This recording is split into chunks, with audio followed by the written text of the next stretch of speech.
Ladies and gentlemen, welcome back to our channel where we're recapping the lows of yesterday's bloodbath in our player picks. Despite only hitting one winner out of 6 player picks, the day wasn't a complete disaster. With our 3.47 odds double coming through, we managed to limit our losses to a mere 0.73% of our balance, proving the importance of strategic plays in the realm of sports betting. Now let's delve into the action-packed lineup for today. Our first game is between the Heat and Mavericks. The only thing separating the under and over game total is the last is 4. Their last 5 games has gone over this line 70% of the time. For the spread, although it's even in matchups, Heat looks stronger for the season and last 5 games cover rate, having covered 80% of their last 5 and 65% of the season with the +4/5 line. When looking at the Heat's team totals, the line provided is looking almost even for both the under and over, looking like a risky play. Same goes for the Mavericks, unless looking at matchups. They have stayed under their line in 75% of their head-to-heads. For our player pick, we have gone with Duncan Robinson to stay under 17.5 points and rebounds. He has stayed under in 36 of his 56 games this season. He has a 60% cover rate for his last 5 games, while all his 3 matchups have also stayed under our line. Now for the Nets and Pistons game. For the game total, the over 215.5 is looking the best option, hitting in 75% of games this season. Sure, it's only 50% in the last 5, but matchups is also looking solid at a 78% cover rate. For the spread, of course, looking at stats, it's favoring the Nets in every category. This could definitely be one to consider, especially with nearly a 90% cover rate in matchups. Moving on to the Nets team totals. Again, going off the stats, the over has by far a better hit rate in all categories. Again, we see an almost 90% cover rate in the matchups. For the Pistons team total, I would also prefer taking the over. Both matchups and season cover rate beats the under, but for latest form, the under has come in 60% of their last 5 games. Our player for this one is Cade Cunningham under 7.5 assists. He has stayed under in all his 5 matchups. His last 5 is less appealing, sitting at only 40%, while he has managed to stay under in 55% of the season's games. Let's dive into the matchup between the Wolves and Pacers. The game total, in my opinion, is too close to call, with 60-40s across the board. They do, however, favor the line to go over.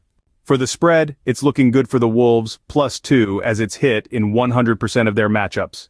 Their last 5 is looking strong at 80%, while their season coverage is a huge 72%. This may be one to add to our parlay, maybe looking at alternative market. Wolves team total to go over is another appealing option, hitting in 80% of the 2's matchups. Their last 5 sits at a 60% cover rate while their season's at a straight 50-50.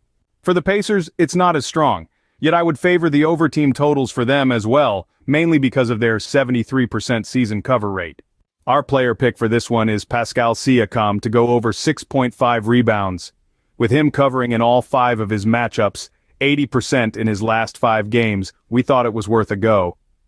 Keep in mind he has only hit over our line in 46% of his season games.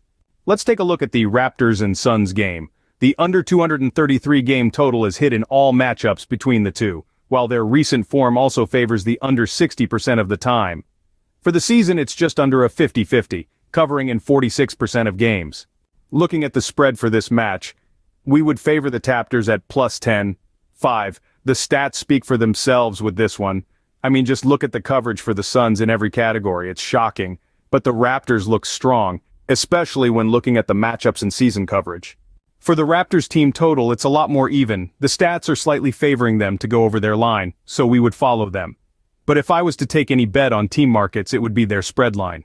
The Suns team total is a different story. Their under is looking very strong, covering in all matchups, 80% of their last 5 and a huge 70% of their season.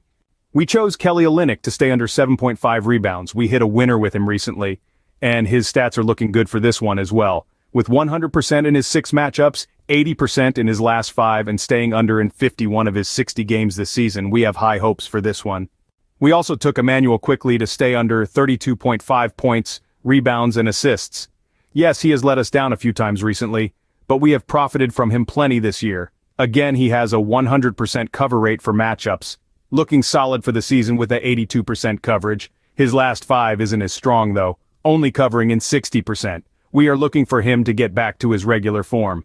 For the Celtics and Nuggets game, we are slightly favoring the over game total, but we don't think it's worth the risk. Sure, both matchups and season cover rate is in favor of the over, but it's only a slight advantage. Both teams' spread lines are looking strong in this one. Boston have a slight advantage looking at the stats. But again, it's only slight. Boston's team total to go over is a bet to consider. The stats are miles stronger for the over, as you can see. Again, this could be one to add to a parlay on the alternative markets. For the Nuggets, their team total is looking a lot more even.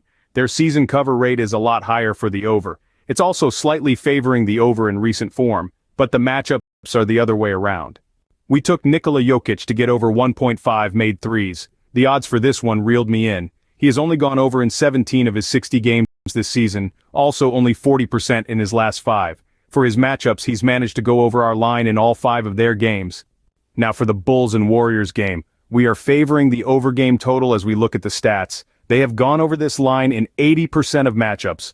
Sure, it's a 50-50 when looking at recent form, but a 63% cover rate for the season makes this one look decent. If you take a look at their stats for the spread, we see it as almost even. Sure, the Warriors have covered a little more in the last 5 in matchups, but for the season, the Bulls are far stronger with this line. The Bulls team total sits at a 60/40ths favoring the over in every single category we used. We just don't think it's a big enough edge. The same goes for Warriors team total. It's a 60/40ths favoring the overs in both recent form and the season. Yet looking at matchups, they have stayed under our line 100% of the time. Now on to our last game between the Spurs and Kings. For me, I seem to prefer the over game total in this game. The stats aren't too appealing though.